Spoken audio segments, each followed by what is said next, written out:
Hi kids, today I'd like to show you how to make a really cool 3D text effect in Adobe Illustrator.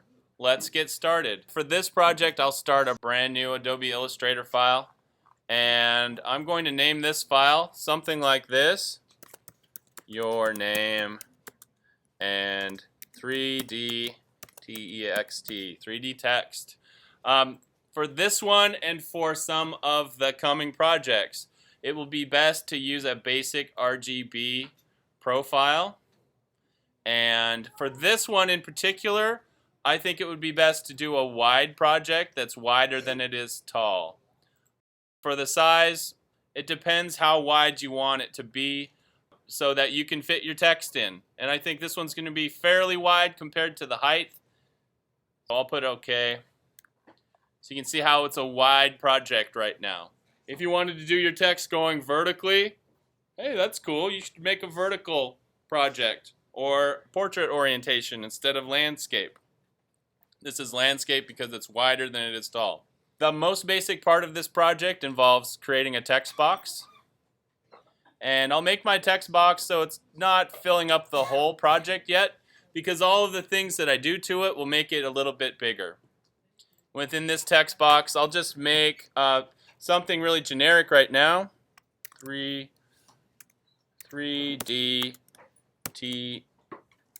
text exclamation point. It's really small, isn't it? So I think that I'll go in, whoops. Got to click off of that, don't I? I'll go in and look at it a little closer. Here's a place where you can change stuff like that. Let's see. I've got my text selected right now, and on the contextual controls on the top, it says characters. So I can see that I have controls over my text right now. I have a font size. I can go change that. I can manually put something in there. And hey, that's pretty big. I can also go change really quick to a different type of font, but there's a better way to do it. I'm going to experiment with these a little bit, and you'll find that designers get really picky about what typeface or what font that they use, because it can mean different things to you. It has different feeling. I'm getting all Bob Ross on you right now, aren't I?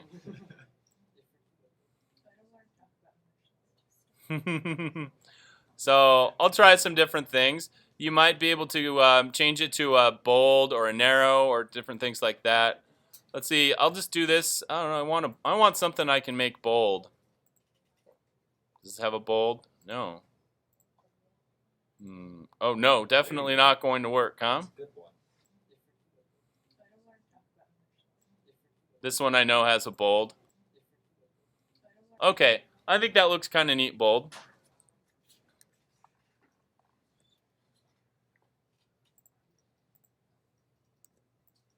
We'll make sure it's on the frame there. So I've got 3D text. It's not super exciting yet. And I want to show you a bunch of things that you can do to make it lots more exciting so you can have total control over it and make it exactly what you want it to be.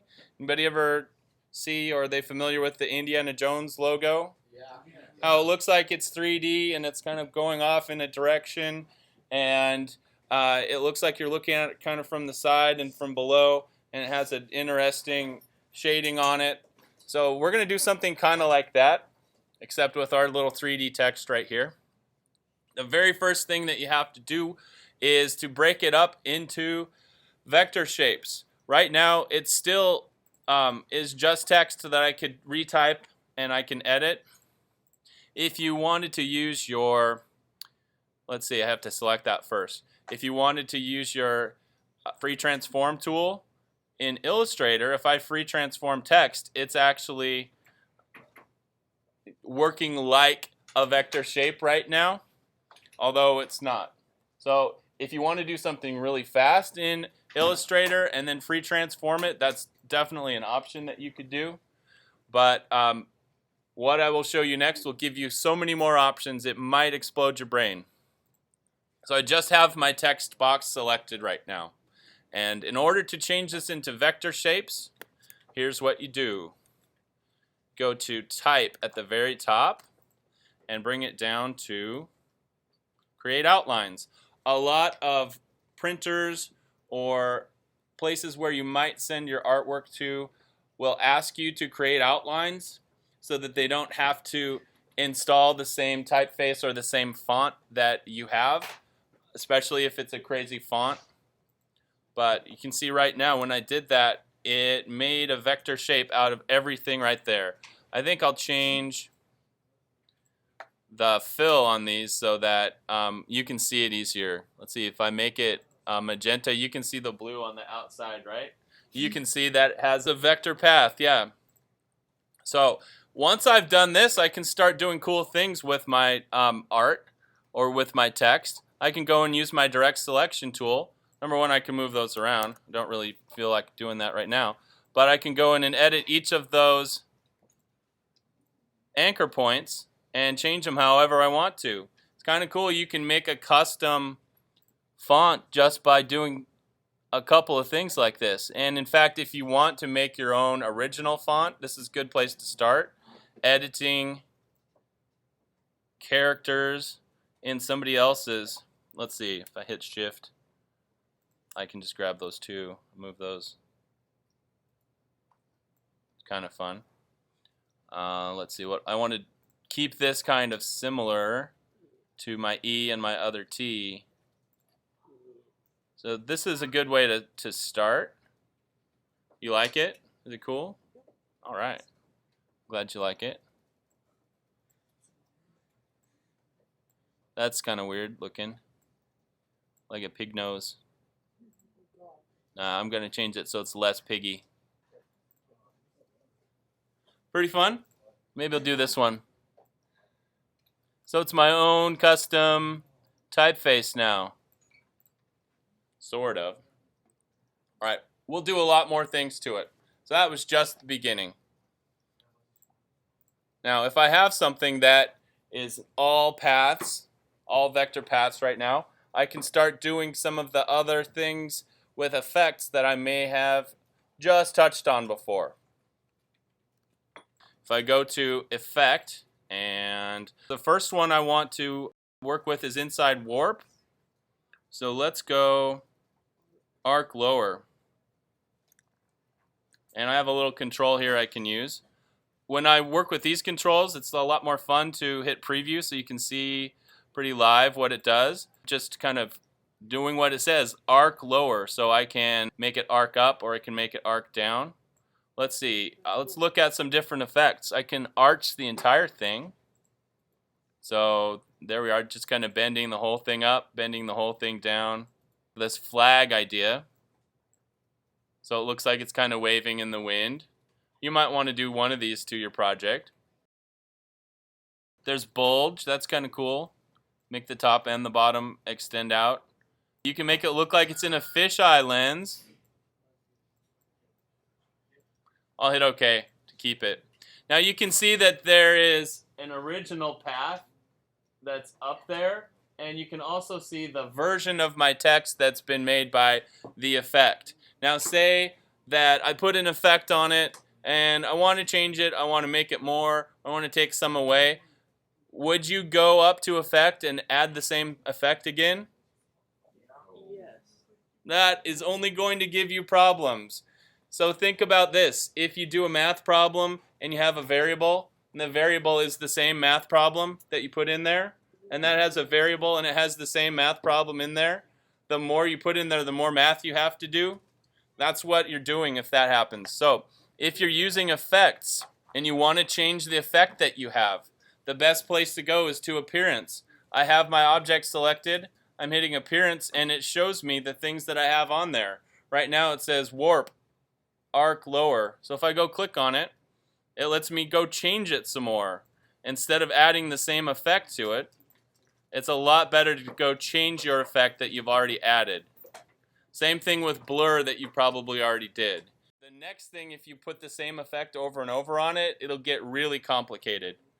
So I'll hit OK. So Is there a way that you can delete effects? Oh yeah, that's easy. Check this out. So I have arc lower on this one right now. It's showing up in my appearance, and right now I can just turn it on and off with the eyeball. You can just make it appear and make it disappear. I could also go throw it in the trash can, and it's gone. I think I can undo it, yeah. So let's make it show up. There it is. Thanks. Excellent question. I want to keep this one. I don't want the arc to change at all. So you can see that it has the original vector shape. It's still visible as the path up there, although the picture is changed. So I want to do something to that. In order to get a new vector shape out of all of the information, the new information that I made, we'll do this a couple of times during this project. We're going to go expand appearance. It's an object, expand appearance. And what's happened is I have just raw vector shapes now that I can do something else with again. So the next thing I want to do with this, once I've added kind of a distortion, is to go, make sure it's selected, go to Effect, and go to 3D, and Extrude and Bevel. So shows a little cube right there. If I go to Preview, it's way more fun though, right? And I can go change any one of these angles to change the orientation of my 3D object. But I think it's way cooler to just manipulate this and put it in a different place. Kind of cool. So I can really just kind of move it around in space. And if you've done a extrusion in a architecture or an engineering program, it works a lot the same. But this is mostly just for getting a visual effect rather than making a house or making a part, because you'll see it's kind of faking it. And as we break it up into more parts, you'll see what it's doing. So I'll move it around till I think I want to look kind of underneath it, maybe. See the bottom, so I can add shadows on all those parts. I think I'll keep that. Now you can have more than one effect on the same thing at the same time, but I wouldn't put the same effect on more than once. You can see right now it has 3D extrude and bevel as an effect that's on it. I still have that thing selected. I want to try something else, and I could have done this before I extruded, but I can do it after. I think I'll do distort and transform and free distort this thing, because I want to make it look like it's foreshortened. One of the ends is closer to my viewpoint than the other end. So I'm stretching out the end that's going to be closer, and I'm making the other end shrink down a little bit. Let's hit OK. Kind of neat. It's a little bit Indiana Jones-ish, right? Hopefully. That's what I'm going for. So this is pretty cool, but I want to change more stuff on it. I made this all in magenta so that you could see the difference between the paths and the actual shapes that are there. But I want to make it look a lot more like an Indiana Jones logo. So I'm going to have to go in and change a bunch of fills and stuff like that. Before I get to that, I might show you one more thing in Extrude and Bevel. We're going to keep it in Preview. You can do different types of things as if you routed these out with a machine or cut them in different ways. So you can go put different types of bevels on those. You can, ooh, that's kind of neat. It might get too complex for what I'm going to do with it next. Oh, that's kind of makes it a little softer. That's neat. Classic bevel. I just want it straight though. You can also change what kind of shading it's using. And I don't know if it's going to change very much because I didn't put a stroke on this stuff or not. You can just keep it as a wireframe, which is kind of neat. No shading. I think that plastic shading is going to work pretty well. So let's keep that. Now way back before I started doing the 3D thing, once I had the once I had the arced text, I went and expanded it. We're going to do the same thing again. Object. Expand appearance right here. And what I've done is created new shapes out of that, new vector shapes. And if you look close, you can see that it looks kind of like a wireframe. All of those shapes kind of go off into the background, and it looks like you can see through some of it, although if you deselect it, you don't see those parts. Now, if I select it or try to move it around, you'll find in your layers that it is all in one big group. And each of those groups has all these subgroups, one for each of those characters. If you go look in there, they're made up of different pieces that have some other pieces inside of the groups and stuff like that. So I can't go in and manipulate this. I told you I wanted to have complete and total control over this. And I can't go and manipulate all that stuff yet. So each of these ones is in its own little group. And I want complete control. I want to manipulate it. So in order to get into each of those groups, you might have to do this. Go to Object and Ungroup. You can see right now the group situation's changed. I want to do it one more time. Ungroup. And you can see that now I have a ton of just little tiny pieces that are all available for me to select without selecting a bunch of bigger groups. So now I could go in and select, say, if I wanted to get all of the faces, I could go select each one of these ones. The face of these letters is the front part that you see that's facing you. And I could go do something like make these into a gradient. Now this gradient starts and stops on each one of those. Is that what I wanted? No, I want more control. I still have all of these selected, so I'll show you a trick you can do. Make sure I do this right. Just the faces of these. Let's see if I can go to Object and Compound Path. Make it a compound path. Now I have one gradient that goes over the entire thing. Is that looking more like an Indiana Jones logo? Yeah, kind of neat, huh? So I want to do sort of the same thing for different sides of each of these pieces. So I think I'll go use my regular selection tool. And at this point, I'm holding down Shift so I can select more than one thing at the same time. I just want to select the underneath side of a bunch of these. So some of these shapes are pretty big, but every time I see the bottom of something, just going to select that. This is kind of an underneath. Yeah, so I'll select that. I might change this side of the sort of underneath side of that X. Let's see, got to get inside there. Got to get that one. All of these ones, let's see. What should I do?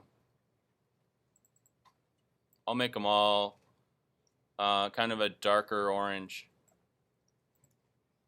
Is that what I wanted? Not quite. Did I do something weird? Yeah. Not everything's going to work perfectly. Let's see. I'll make one a specific color that I want. Hi.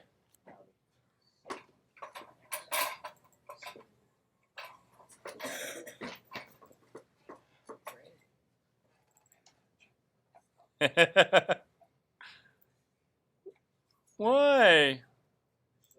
Okay, so let's see. We made one of them the exact color that we want. So I'll go select a bunch of those ones. Use my eyedropper tool. So make them all like that. Hey, that's pretty cool. You might have to do it a little bit at a time sometimes. See how many I can get. I. You can hit I to get eyedropper tool. Cool. Yeah, it's a good keyboard shortcut, right? Yep. I can hit V to get my black arrow. Sometimes if you try to do too much at the same time, you get overwhelmed.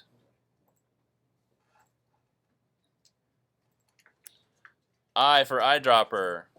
Oh, this is looking awesome. V. Nope, don't want that. do want that eye for eyedropper. Hey, that's looking pretty good. So I'll go in and do all of the things that are facing to the screen's left. I know my left versus right. Good for you.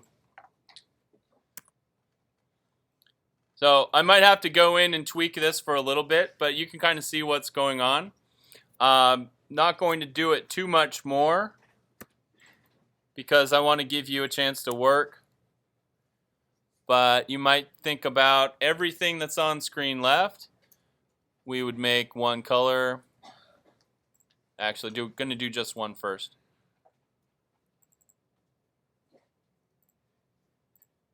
We'll say more light's coming from that side.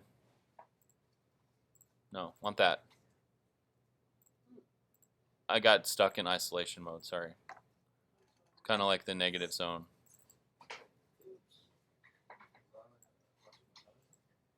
Huh? No, it's a Superman reference. That's where General Zod was imprisoned. So we'll say, yeah, everything coming from this side is going to be this kind of color. So I'll go select a few things like that. Use my eyedropper, say it looks like this. So you can kind of see where I'm going with this. You can make something cool. You could make a Spider-Man logo. You can make an Indiana Jones logo. You could make your own name. You can make something that says graphic design is cool. Maybe you'll figure out a different thing.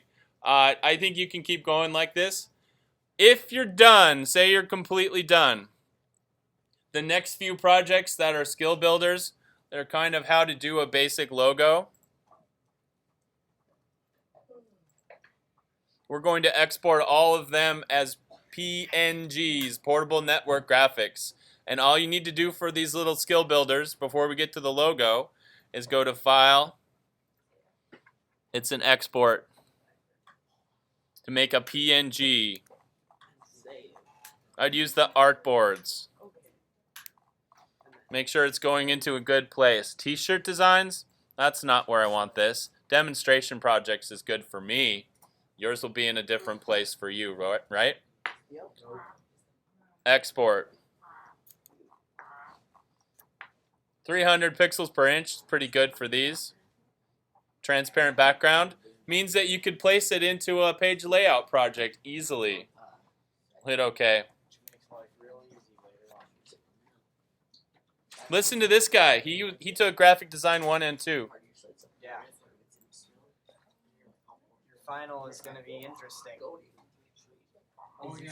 So if I go look at this in my folder I put it in, I look at the PNG, I can see around the outside. Hopefully you'll spend a little more time changing colors, changing fills on this project than I did. I just needed to get it done so you could see it.